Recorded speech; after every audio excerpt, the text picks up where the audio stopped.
Seu nível de disciplina definirá seu destino. O resultado do que você vive hoje é o fruto direto do nível de disciplina que você cultiva na vida. Quando compreendemos que a nossa disciplina definiu nossa realidade de hoje e definirá nosso futuro de amanhã, podemos direcionar nosso autocontrole para modificar nossas vidas. 90% do sucesso em qualquer coisa é apenas disciplina. Passamos anos na escola, mas, infelizmente, não aprendemos quase nada sobre isso. E hoje vamos falar sobre 8 lições estoicas para ajudar você a construir uma forte autodisciplina e controle emocional. 1. A batalha contra o prazer. O seu corpo é estúpido. Você deve salvá-lo de si mesmo. Muitas vezes, nossa mente e nosso corpo precisam ser resgatados de suas próprias armadilhas. Seu corpo quer comer até ficar satisfeito, mas acaba exagerando, se empanturrando de comida e indo muito além do necessário. Seu corpo quer beber até ficar alegre, mas quando acordamos, nem sabemos ou lembramos como conseguimos chegar em casa. Seu corpo quer relaxar um pouco antes do trabalho, mas quando menos percebemos, acabamos procrastinando por horas novamente. Sua mente tem curiosidade natural, mas ao mergulharmos em uma quantidade excessiva de estímulos mentais de uma vez, ultrapassamos os limites saudáveis do nosso processamento mental, levando à ansiedade e estresse. Sua mente quer experimentar a satisfação imediata ao fazer compras, mas frequentemente você gasta mais do que ganha, ultrapassando todos os seus limites financeiros, comprando muito mais coisas do que você realmente precisa. Seu corpo, sua mente quer agora e te faz acreditar que você pode lidar com as consequências depois, e pior, que elas não são prejudiciais, minimizando seus impactos em nossas vidas. Temos que ser inteligentes e impedir isso antes que aconteça. Se você se sente mal depois, se está de ressaca e, ao acordar, está cheio de arrependimento e vergonha, na manhã seguinte, será que a satisfação inicial realmente compensou? Se você se sente sem autoconfiança depois de procrastinar, se está perdido financeiramente, se afundando em parcelamentos e dívidas, se sente sua mente cansada e sobrecarregada, será que foi realmente tão bom assim ceder? Não pense apenas no prazer que terá. Pense no que isso tirará de você. Pense em como você vai se sentir depois, quando sua autoconfiança e autoestima estiverem abaladas, ou quando se olhar no espelho, se perguntando como toda essa situação aconteceu. A autodisciplina não é uma restrição. Não é sobre se privar do excesso porque é considerado um pecado ou moralmente errado, mas sim uma medida para evitar uma vida cheia de sofrimento desnecessário e consequências negativas que criamos para nós mesmos quando cedemos a cada impulso desenfreadamente e desejo, sem qualquer tipo de restrição e critério. Escolher o autocontrole é não criar nosso próprio inferno pessoal no presente. É importante entender que abstinência e restrição não são a mesma coisa. Abstinência significa evitar algo completamente, enquanto restrição busca moderação, uma virtude estoica. Trata-se de saber como abordar as coisas de maneira equilibrada e apropriada, com base em nossos corpos. Ser disciplinado não significa nos privar ou abrir mão da felicidade, mas agir com responsabilidade, entendendo os próprios limites. É saber quando parar antes que as coisas fiquem fora de controle, como sair da mesa antes de comer demais ou apreciar uma bebida em vez de querer tomar todas as latinhas da festa. Consiste em ter a consciência do descanso de 30 minutos ou no tempo planejado e não por horas a fio. Fazer compras dentro do seu orçamento e aprendendo a gastar menos do que você ganha, vivendo dentro das suas próprias possibilidades. Disciplina não é um castigo, mas uma maneira de evitar consequências negativas. É uma expressão de alto valor e prioriza a mente sobre o corpo, evitando distrações e prazeres temporários. Segundo o estoicismo, a razão deve prevalecer sobre seus impulsos e gatilhos emocionais. Dessa forma, controlando sua mente, optando pela razão, você transforma suas ações e seu destino. Mas antes de seguirmos, é muito importante que nos ajude a continuar produzindo mais vídeos como esse. Então peço que deixe seu like, se inscreva no canal e ative as notificações. É uma coisa simples, mas que faz muita diferença para nós. Agora vamos seguir. 2. Organize seu mundo, dê ordem à disciplina. A verdadeira disciplina começa com o respeito à nossa organização organização em diferentes aspectos da nossa vida. Não é apenas uma questão de gestão do tempo ou como usamos nossa energia, mas também está na profunda conexão com a ordem, uma prática fundamentada na filosofia estoica. Visualize a dificuldade de manter a disciplina quando nosso espaço de trabalho é um caos, a casa está desorganizada, com roupas espalhadas por todo canto e uma pia com louça de 3 dias, ou nossos pertences parecem ter vida própria. A organização, apesar de sua simplicidade aparente, desempenha um papel crucial em nossa capacidade de manter a clareza mental e cultivar a disciplina diária. A filosofia estoica enfatiza a importância de começar com uma ordem meticulosa nas pequenas coisas, estabelecendo uma base sólida para enfrentar desafios mais complexos. Se você não consegue se organizar e administrar tarefas simples do seu dia a dia, como conseguirá lidar com desafios maiores? A organização é mais do que uma questão de aparência externa. É uma expressão de nossa disciplina interior. Ao aplicar os princípios estoicos, incorporamos a disciplina não apenas como uma prática externa, mas como uma verdadeira transformação interna. Você só consegue mudar seu ambiente quando muda primeiramente seus valores internos, e a base para uma disciplina sólida começa com a organização cuidadosa do nosso ambiente. Transformar o caos em ordem, sob a orientação do estoicismo, torna-se uma jornada onde a clareza mental reina, a determinação próspera e a verdadeira disciplina acontece. 3. Terapia de exposição. Sêneca era um homem muito rico, recebeu uma notável herança de seu pai e, além disso, construiu sua própria fortuna, se tornando um dos homens mais ricos e influentes de todo o Império Romano. Apesar de toda sua comodidade e dinheiro, Sêneca fazia uma espécie de terapia de exposição, um treinamento para as adversidades, optando por viver no desconforto e de forma simples. Por 3 ou 4 dias no mês, ele usava roupas rústicas e surradas, dormia no chão e se alimentava apenas com pão seco e água. Abria mão de toda a comodidade e conforto que o dinheiro lhe proporciona, garantindo que seu treinamento fosse verdadeiro e suas experiências de desconforto fossem genuínas e sérias. Aconselhou Lucílio e outros amigos a fazer o mesmo, a começarem a se voluntariar temporariamente às dificuldades. Por que Sêneca fazia isso? Qual era o objetivo por trás dessas ações? Sêneca desejava provar a si mesmo que suportar tais desafios era não apenas possível, mas uma realidade para muitos cidadãos de Roma. Ao submeter-se a dificuldades voluntárias, Sêneca confrontava seus próprios medos, perguntando a si mesmo: isso é o que você teme? O medo deixava de ser uma ansiedade apenas em sua mente, para se tornar uma realidade com a qual você aprendeu a lidar. Essa prática ajudou-o a construir perspectiva e resiliência, habilidades cruciais para enfrentar a adversidade, e até mesmo salvou sua vida quando confrontado com a instabilidade do imperador Nero. Sêneca ofereceu toda a sua riqueza por sua liberdade, chocando Nero, que não conseguia acreditar que alguém abriria mão de tudo. Sêneca sempre disse que possuía o dinheiro, mas que ele nunca o possuiu, mantendo uma distância emocional e psicológica em relação à riqueza e seus benefícios.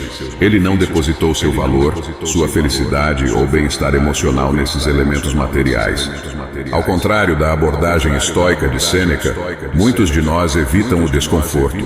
Preferimos o caminho fácil, acreditamos que o sucesso significa nunca enfrentar dificuldades. Dessa forma, passamos a rejeitar os desafios e corremos em direção às comodidades da vida. Sempre temos o que queremos, na hora que queremos, agindo como crianças mimadas. Por que me esforçar no trabalho, se sempre alguém assumirá essa responsabilidade? Por que me esforçar na dieta ou na academia, se posso justificar meu peso pela genética ou pela minha idade? Por que aprender a controlar minhas emoções, quando posso culpar meu gênio ou meu signo? Por que andar quando podemos dirigir? Não percebemos o quanto essa mentalidade nos torna dependentes, mimados e habilidosos em reclamar. Isso nos estraga e cria condições perfeitas para o fracasso e a frustração. Também nos torna medrosos. Ficamos viciados em nossos confortos e então tememos perdê-los. Sêneca conta a história de um romano apaixonado pelo luxo que nunca se privou de nada e, na primeira sombra de dificuldade, sucumbiu ao desespero. Apício, que gastava qualquer quantia para obter os alimentos mais refinados do mundo. Depois de gastar 100 milhões de sestércios romanos, uma quantia astronômica, com o vício em jantares elegantes, ele descobriu que só lhe restavam 10 milhões. Com medo de morrer pobre e sem suas refeições extravagantes, Apício se matou. Podemos nos desafiar, como um estoico com dificuldades voluntárias, e aprimorar nossa disciplina. Ou podemos nos desesperar, como Apício. Algumas pessoas valorizam o desconforto, desafiam a si mesmas, indo além de seus limites, sejam físicos, mentais ou emocionais. Enfrentar a dor nos fortalece e nos torna menos covardes diante dos desafios. A autodisciplina começa ao nos expormos a desafios, pois a vida inevitavelmente trará desconfortos severos.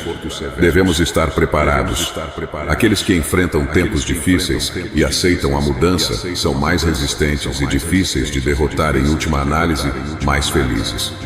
A moderação durante os tempos bons é crucial, pois eles não duram para sempre. Lembrando que tempos difíceis criam homens e mulheres fortes, enquanto tempos fáceis geram homens e mulheres fragilizados. 4. Deixe de ser um escravo. Dwight Eisenhower alcançou grandes feitos em sua vida.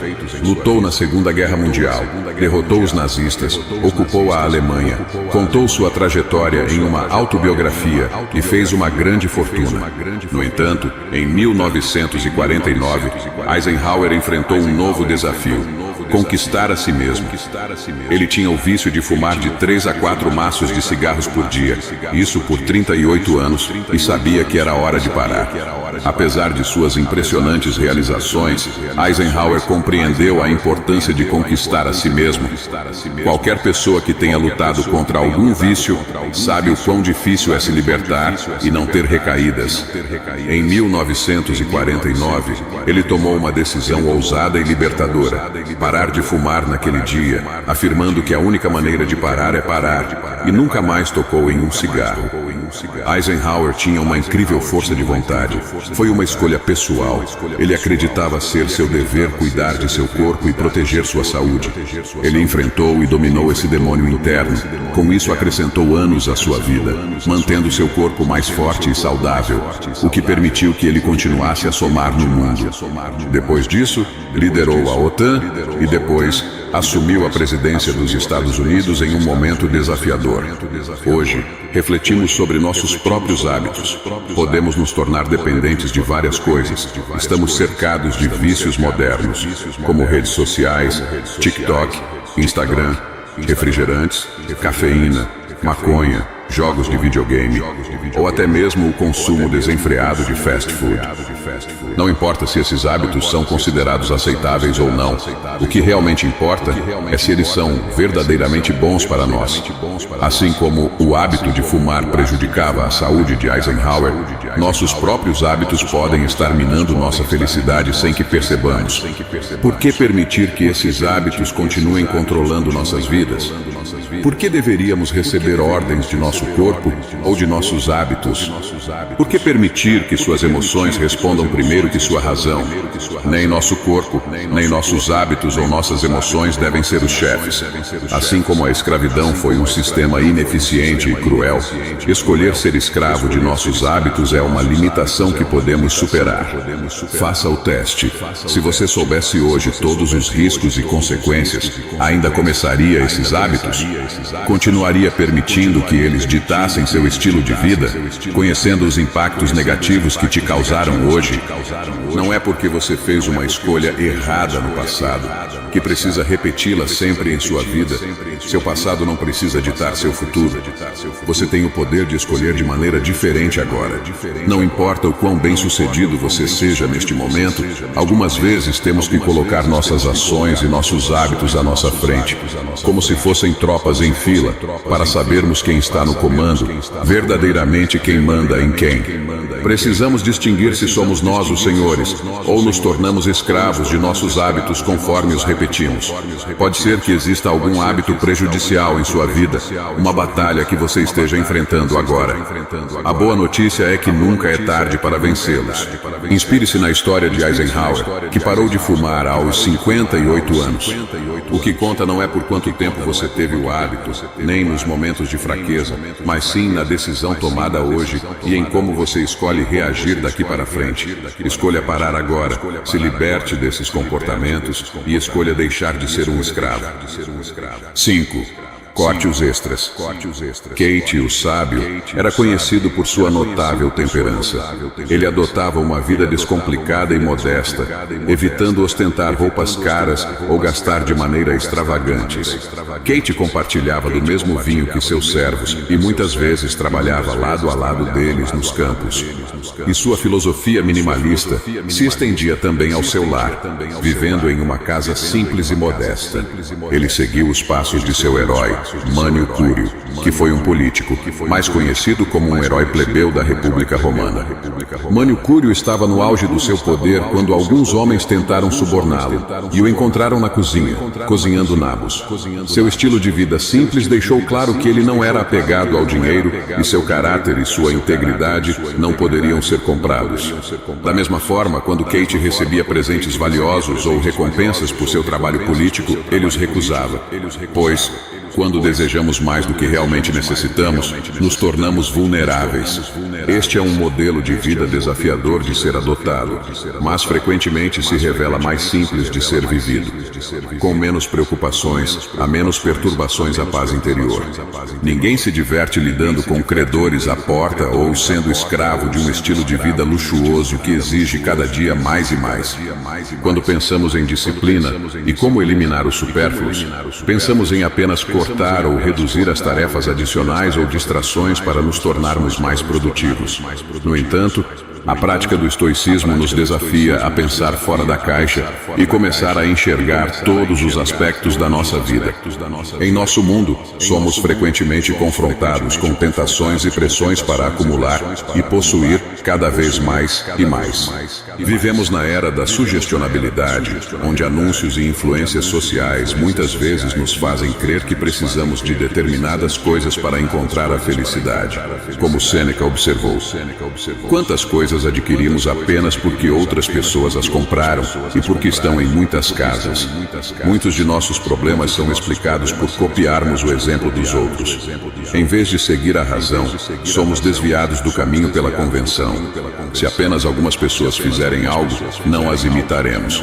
Mas quando a maioria começa a agir de determinada maneira, acompanhamos como se algo fosse mais honroso apenas porque é mais frequente.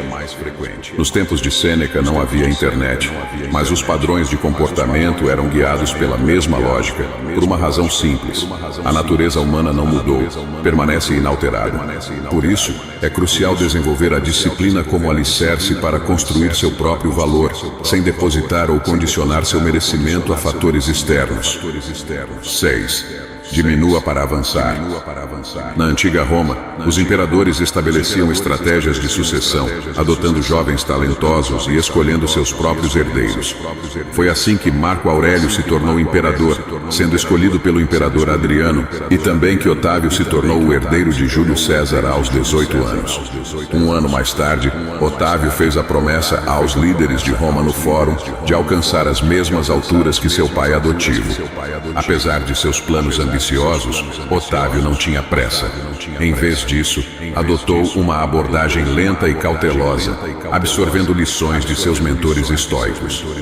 Otávio cogovernou com Marco Antônio por uma década e depois liderou o Senado por quase 5 anos, antes de finalmente se tornar Augusto César em 27 a.C. Seu crescimento e ascensão ao poder foi gradual e intencional. Quando Otávio assumiu o controle de Roma, transformou a cidade de tijolos em um grandioso império de mármore. Essa transformação não aconteceu da noite para o dia, demandou tempo e dedicação aos pequenos detalhes. A liderança de Otávio nos ensina sobre o valor da constância e da disciplina e a importância de fazer as coisas corretamente. Às vezes, acreditamos que a motivação tem mais valor do que a disciplina. De fato, quando estamos motivados, seja por assistir a um filme inspirador, ler um livro empolgante ou ouvir um podcast, ficamos entusiasmados, e isso nos impulsiona a agir imediatamente. Aquele momento que você quer tomar 3 litros de água, que quer se matricular na academia, que decide ler um livro por semana, que vai aprender a falar inglês, que vai aprender a investir e comprar ações, que se sente totalmente motivado. Contudo, quando a motivação acaba, voltamos ao nosso estado real e autêntico. Nestes momentos é a construção da nossa disciplina que faz toda a diferença. Disciplina não se resume apenas a uma corrida incessante em direção a um objetivo específico, mas sim o impulso que nos faz levantar, mesmo quando não temos vontade, para realizar o que precisa ser feito. É o alicerce que nos mantém avançando, mesmo que de maneira gradual, persistindo no trabalho, mesmo quando a motivação já foi embora. A disciplina é o suporte sólido que nos sustenta quando as influências externas não estão mais presentes. Na filosofia estoica, a lição de Otávio nos convida a adotar um ritmo constante, compreendendo que a verdadeira grandiosidade surge do nosso comprometimento e da nossa atenção aos detalhes. Assim, de maneira semelhante, desacelere, abrace a jornada e prospere com sabedoria. 7. A vida difícil é a melhor vida. Imagine, todos os dias, ter um café da manhã de resort. Esse era o estilo de vida sem limites do rei George IV, conhecido por seu amor à comida. Com o tempo, ele engordou tanto que teve medo de morrer sufocado ao deitar-se. Até mesmo a simples tarefa de assinar documentos tornou-se um sacrifício, e ele mandou fazer um carimbo para sua assinatura, evitando esforços excessivos. Apesar de suas obrigações reais, o rei George negligenciava deveres importantes e teve vários filhos fora do casamento. Parecia acreditar que estava acima das regras da saúde e da mortalidade, vivendo como se seu corpo fosse suportar abusos ilimitados sem qualquer tipo de consequências. Entretanto, essa vida descuidada teve suas consequências. Em uma noite de verão em 1830, às 3h30 da manhã, ele enfrentou a morte.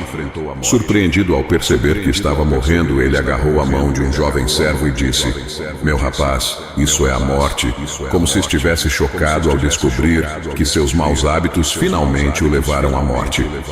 Agora, se compararmos esse estilo de vida autodestrutivo com o exemplo inspirador do presidente americano Theodore Roosevelt, perceberemos como nossas escolhas diárias são acumulativas ao longo das nossas vidas. Enfrentando adversidades de saúde desde jovem, Roosevelt escolheu um caminho diferente, abraçando a vida difícil e fazendo da atividade física uma prioridade. Praticou diversas atividades como remo, boxe, luta livre, caminhadas e futebol. Ele manteve um estilo de vida ativo mesmo quando ocupou a presidência dos Estados Unidos. Ao acordar de manhã, quem você acha que se sentia melhor? O preguiçoso rei George ou Roosevelt, o defensor da vida ativa e desafiadora? O exemplo de Roosevelt é um exemplo de ser ativo, e abraçar os desafios pode levar a grandes conquistas. Estamos destinados a mais do que a simples existência e busca pelo prazer. Nossa natureza é muito maior que isso. Pense em grandes homens que construíram tudo o que hoje usufruímos: a tecnologia, a eletricidade, a comunicação, a internet, todos os nossos meios de transporte. A natureza deu a cada um dons e presentes incríveis. Somos seres incrivelmente evoluídos no topo da cadeia alimentar. O que você fará com suas habilidades? Tem coisas que só você é capaz de somar no mundo. Nenhum outro poderá fazer no seu lugar. Hoje, você quer ser fator de soma ou desperdiçará seus talentos? Ser fator de soma significa deixar o mundo melhor por sua presença e pelo que você tem a oferecer. Cuidar do nosso corpo é tão essencial quanto cuidar de nossas mentes. Para sermos membros excelentes e produtivos da sociedade, precisamos cuidar de nossos corpos. Marco Aurélio reconheceu a profunda conexão entre mente e corpo, enfatizando a importância de manter ambos. Isso não se limita apenas à academia ou treinos musculares, mas também sobre o que comemos e evitar substâncias prejudiciais. Nossos corpos são como carros de corrida de alta performance e precisamos abastecê-los corretamente. Embora a vida esteja repleta de desafios e situações difíceis que não temos controle, está sob nosso controle começar a melhorar a nós mesmos. Escolha alguma atividade física, escolha algum tipo de movimento e apenas comece. A autodisciplina não é uma negação ao prazer. O prazer é a recompensa por nossos esforços. Cuidar de nossos corpos, controlar nossos desejos, trabalhar duro e se exercitar não é um castigo. É a maneira como ganhamos o prazer e alcançamos a grandiosidade. Não apenas exista, amadureça e prospere. 8. O silêncio é força. Enquanto os espartanos eram conhecidos por sua coragem e força inabalável, uma qualidade muitas vezes esquecida era sua maestria na autodisciplina, especialmente quando se tratava de falar. Eles possuíam a habilidade singular de usar poucas palavras para causar um impacto monumental. Diante de ameaças de poderosos inimigos, os espartanos respondiam com palavras curtas e poderosas, mostrando uma resiliência que não era afetada pelo medo. Quando confrontados com a informação de que as flechas de Xerxes bloqueariam o sol, Leônidas respondeu com simplicidade: então, lutaremos à sombra. Quando outro conquistador ameaçou massacrar todos os soldados espartanos que romperam as muralhas, o espartano simplesmente respondeu com uma palavra. Os espartanos nunca usavam duas palavras quando uma bastava. Sempre evitavam os excessos verbais, também não entravam em discussões desnecessárias e nunca compartilhavam demais. A lição crucial aqui é que falar menos é mais poderoso do que falar em excesso. Apesar de terem o poder e a autoridade para falar à vontade, os espartanos escolhiam o silêncio. Não sentiam a necessidade de se afirmar ou provar seu valor ou inteligência, falando constantemente ou se envolvendo em discussões sem sentido. Não existe nada mais chato do que na área de convivência do trabalho, nos encontros de família ou entre amigos, uma pessoa que seja palestrante. Ou seja, alguém que queira falar sem respeitar o espaço dos outros, mas principalmente que fale sem parar, sem que ninguém esteja interessado em ouvir. Ter disciplina para resistir à tentação de falar e falar sem parar. Cada pensamento ou expressar opiniões a todo momento é uma habilidade valiosa, onde a sabedoria dos espartanos continua sendo relevante. Zenão lembrava a todos os seus alunos que temos 2 ouvidos e uma boca, e por isso devemos respeitar a proporção e nos disciplinar a ouvir mais do que falamos. E se você chegou até aqui, comente gratidão. Aproveite também para compartilhar esse vídeo com um amigo. Nos ajude a levar essa clareza mental para mais pessoas. Obrigado por seu tempo e tenha um ótimo dia.